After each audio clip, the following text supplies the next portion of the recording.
Rev up your engine.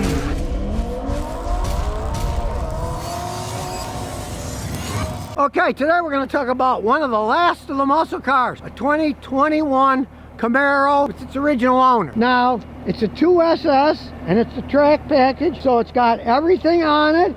He hasn't messed with it other than the valve stem covers.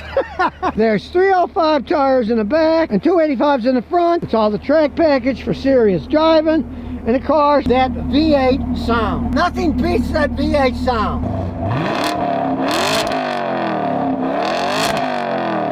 Puts out 455 horsepower with its V8 engine. That's what these things are about. Now, I've worked on some of the 4-cylinder ones, and you can make them go fast if you soup them up, but it's not the same. They don't have the sound.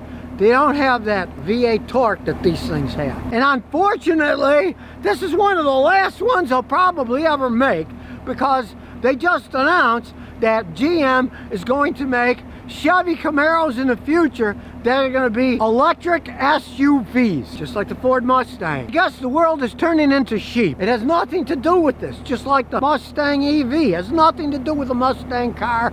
They're just ripping off on a name, trying to sell you something that's electric, that's a completely different ball game. As we see under the hood here, I could just sit here all day and listen to it. And of course, it's naturally aspirated. You don't have a turbo on this. You could get a lot more horsepower putting a supercharger or a turbo on it, but basically, you don't need any more power. It's got plenty enough power as it is. Now, it's simple. It doesn't have heavy-duty technology in it. It's a big old V8 engine that puts out a lot of grunt horsepower and torque. As the saying goes, there's nothing better than displacement. You want more power, you put a bigger engine in. Unfortunately, now they're going to smaller engines. They wear out faster. I've seen the 4-cylinder Camaros, 60, 70,000 miles. The engines have gone kaput. This thing won't. It's got a lot of life in it because it's a normal V8 engine. Now, it does have all that power, and it's got 23,000 miles on this thing. And he's already gone through more than 6 sets of tires because he drives fast. The thing is, if you want to drive a high horsepower car, you have to get soft tires. So, soft tires are gonna wear out faster, and if you drive them hard, they'll wear out even faster. Now, I do have to say, this is a Jekyll and Hyde vehicle. It does have that 10-speed transmission. If he's just cruising on a highway, going the speed limit, it can get 40 miles a gallon in this thing. Because realize, it's a big engine. The 10-speed transmission has 3 overdrives. Is this engine being strained when it's in the 3rd overdrive, cruising at 60, 65 miles an hour? No, it's not. And, now if you don't believe me, show on his phone. There it is. You got 41 miles a gallon. 43. Now it changes the lower RPM you go. You got 41 for a while, 43. For something that is this fast, that's total insanity. But realize he's taking it to the track. He seriously drives it. A lot of customers of mine who had Mustangs and took them to the track, and they had transmissions blow up, especially the standard transmissions. And then Ford said, well, you took it to the track. This is, well, it's supposed to be a track car, huh? He's had no problems driving it other than one. Going full bore, he gets about 3 miles a gallon, which is what I got in the Mustang when I had a Shelby Cobra, driving it hard. But I was getting 3 miles a gallon driving it in Houston. Mind you, I was driving like a maniac, but it only got 3 miles a gallon. You get a big giant V8 engine, push it to the max, but all of them will get about 3 miles a gallon. Now, interesting enough, this is his everyday driver. He's a traveling nurse. He relies on this thing and it's never let him down. Now we'll take a look inside, and of course it's got all the bells and whistles. It's got a sunroof if you want. It has an excellent rear view mirror, and I love this because one thing I hate looking down here when I'm backing up. I'm used to looking in the mirror. There it is. Nice wide view. There he is, look. There's the owner. You're not gonna hit him, you can see him, right? Now, if you don't want your neighbors to get mad at you, instead of being in track mode where it goes, you can put it in stealth mode, and now listen. There we go, it's in. See how much quieter it is? Your neighbors will thank you. So, remember, when you're in your neighborhood, put it in stealth. And then when you get back on the road, hey, then you can make all the noise you want. And if the police come, quick, push it back into stealth and say, that wasn't my car, you heard? Listen to my car. It hardly makes any noise at all. Nice small steering wheel, and it's got that little flat part on the bottom. Everybody's into that now. I don't know if I care for that one way or the other, but it's a style thing. I do have to say, this is probably the most comfortable car seat I've ever been in. It's hugging me. And when you're driving seriously, believe me, you want to be hugged. You don't want to be sloshing. Now it is that 10-speed automatic, but as you see, if you want, you can put it in the manual. You can shift it yourself and see the manual one there. Now it's in track mode, so it's going to go faster. I don't believe anything I read these days because everyone lies. He showed me with his data. You get a car like this that can get 41 miles a gallon or 3 miles a gallon, depending on which buttons you push and how hard you drive it. I'm totally amazed that it actually does that, and he hasn't had a problem with anything yet at all. We're going to take it for a spin, and we'll see how much fun it really is. He paid $52,000 for this. For a while, it was actually worth more than what he paid for it, but he's had it for 2 years. A guy just offered him 46, so if you could drive a car like this for 2 years, have that much fun as an everyday driver, and then only have paid $6 grand out of your pocket, that's pretty much of a deal. Now, one downside is he needed a four-wheel brake job. The dealer wanted $4,000. What did he do?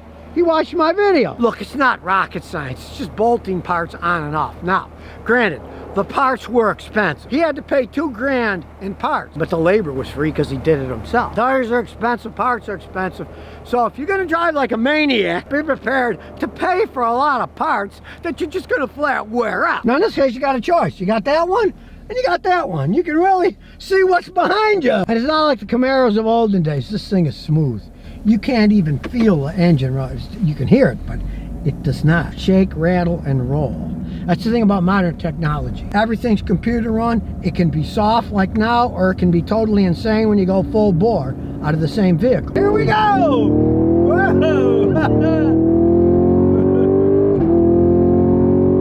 Okay, that's what these cars are about. They're muscle cars. Let's face the facts. People buy them, they want to go fast. But unlike the older ones, where you would get 3-4 miles a gallon all the time, you're only going to do that if you drive like a maniac. Now, it is a sports car. You can see we're going hard. The camera jiggles a little.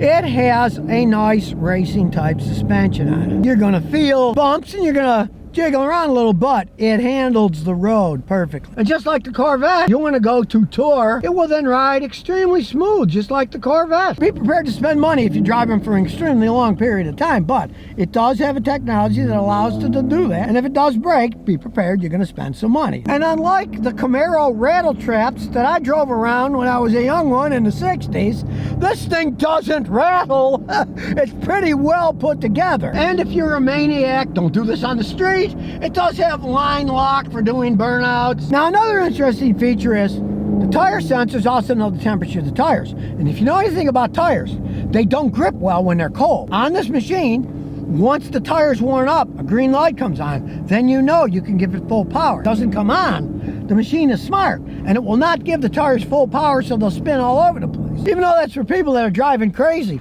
it makes their crazy driving quite a bit safer by not allowing to put full tire, by not allowing him to give full power to cold tires that are going to slip. His favorite button is traction control because he's always turning it off. And that's actually what I did the whole time I had that Shelby Cobra GT500. The Ford would automatically turn it on later anyway, so I just went and unplugged all the traction control modules. All the lights came on, but I drove like a maniac and had fun. Hey, look at that. It's got a big old trunk. How did they do this? Hey, I guess it's like Doctor Who's TARDIS. It's bigger on the inside than it is on the outside. Somehow, he can get his luggage, his wife's luggage in there. Inside here, they figured out how to put all that space. It's got a killer gas, too. Look at that. That's killer. Something I don't like, you just push it, and it opens up, because we're here with the key. You can't just do it if the key's not here. But there's no gas cap. I hate those things. They're gonna break, then it costs a fortune to fix it. Why, oh why, are they taking the simple gas cap you can replace off and replacing with this craziness? But, you know, they're following Ford again. Now, of course, it's got insane brakes. There's 6 piston Brembos in the front and 4 piston Brembos in the back. So it doesn't just go, it also stops. Now, it's relatively low to the ground because it goes fast and it corners, right? But if you own one of these, the owner warns you, don't go over big bumps. This is just $800 in parts to replace this because that broke off. it is very low to the ground. The truth about one of these Camaros, everybody knows I'm not a GM fan, but there's always an exception to the rule. They don't sell that many of these because they don't make that many of these. They say they're not even going to be making them anymore. They're going to turn them into electric SUVs. Blah. That's all I have to say. If you take care of it like he does his own oil changes, and he's smart. He doesn't wait till it says change your oil. He waits till it says it's 50%, then he changes it. So the engine's gonna last on. You listen to that engine, it sounds like if they came out of the factory. They can last if you take care of them. If you wanna baby them, you can get good gas mileage, and you're not gonna lose your shirt like with most cars because they're not gonna be making them anymore. Limited commodities always keep their values. So if you never wanna miss another one of my new car repair videos, remember to ring that bell.